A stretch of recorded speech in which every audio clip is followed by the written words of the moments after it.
বিশ্বের সামরিক সক্ষমতায় ৯ নম্বর দেশ তুরস্ক। দেশটিতে রয়েছে ৩,০০০-এর বেশি মারণাস্ত্রের কোম্পানি। বিশ্বে যত অস্ত্র বিক্রি হয় তার ১.৭% তুরস্কের। অস্ত্র বিক্রিকারী দেশের তালিকায় দেশটির অবস্থান ১১তম। এর প্রধান ৩ ক্রেতা হল সংযুক্ত আরব আমিরাত, পাকিস্তান ও কাতার। সম্প্রতি ঢাকা সফর করেছেন তুরস্কের উপপররাষ্ট্রমন্ত্রী বেরিস একেনচি। এতে রাজনৈতিক দলগুলোর সঙ্গে বৈঠকে বাংলাদেশে অস্ত্র কারখানা স্থাপনে আগ্রহ দেখায় আঙ্কারা। তারা একটা জয়েন্ট ডিফেন্স ইন্ডাস্ট্রি সেটআপের জন্য বাংলাদেশ সরকারের সাথে আলাপ আলোচনায় আছে। গত জুলাইয়ে তুরস্কের প্রতিরক্ষা খাতের সচিবের সঙ্গে সৌজন্য সাক্ষাতে প্রতিরক্ষা সম্পর্ক জোরদারে সেনাপ্রধানের আগ্রহের পর গেল সপ্তাহে দেশটি সফর করেছেন বিমান বাহিনী প্রধান। বর্তমান বৈশ্বিক প্রেক্ষাপটে পুরো বিষয়টিকে ইতিবাচকভাবেই দেখছেন বিশ্লেষকরা। ওদের সাথে আমাদের ডিফেন্স ইন্ডাস্ট্রিজের ক্ষেত্রে কোঅপারেশনের ব্যাপারটি কিন্তু নতুন ঘটনা নয়, এটা আগে থেকে আলোচনা হচ্ছিল।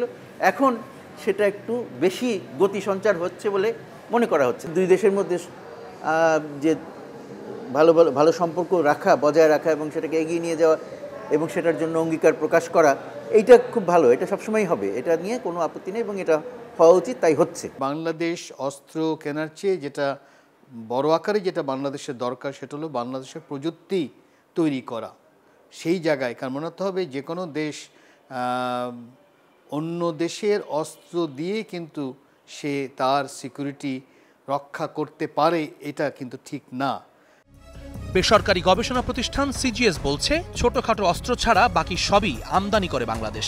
এতে সবচেয়ে বেশি অস্ত্র চীন থেকে কেনে ঢাকা, এরপরেই রয়েছে তুরস্ক, যুক্তরাজ্য ও রাশিয়া। তাই তুরস্ক বাংলাদেশে অস্ত্র কারখানা তৈরি করলে সেটি নিয়ে চীন, রাশিয়া বা ভারতের বড় ধরনের কোনো উদ্বেগের কারণ নেই বলে মনে করেন বিশ্লেষকরা। বাংলাদেশ কেন্দ্রিক যদি আমি করতে পারি তাহলে আমার মনে হয় না ঝামেলা, তখন ওই দেশও জানবে যে না, এর সাথে যে তুরস্কের সম্পর্কটা মূলত বাংলাদেশ কেন্দ্রিক, আমার সাথে যে ঝামেলা সেটা ঝামেলা তৈরি হয়েছে কিন্তু আমাকে মেটাতে হবে বাংলাদেশ কেন্দ্রিক হিসাবে মেটাতে হবে। তাহলে আমার মনে হয় না এই তর্কটা বা এই কি বলা হয় চিন্তাটা চলে আসবে। বাংলাদেশকে ১৯৭৪ সালে আনুষ্ঠানিকভাবে স্বীকৃতি দেয় তুরস্ক। ১৯৮১ সালে প্রথম সামরিক সহায়তা চুক্তি সই করে দুদেশ। আর সবশেষ ২০২১ সালে তুরস্কের কাছ থেকে TRG-300 মিসাইল সিস্টেম কেনে বাংলাদেশ সেনাবাহিনী। Jumman Sadiq, Javelin, Star News, Dhaka.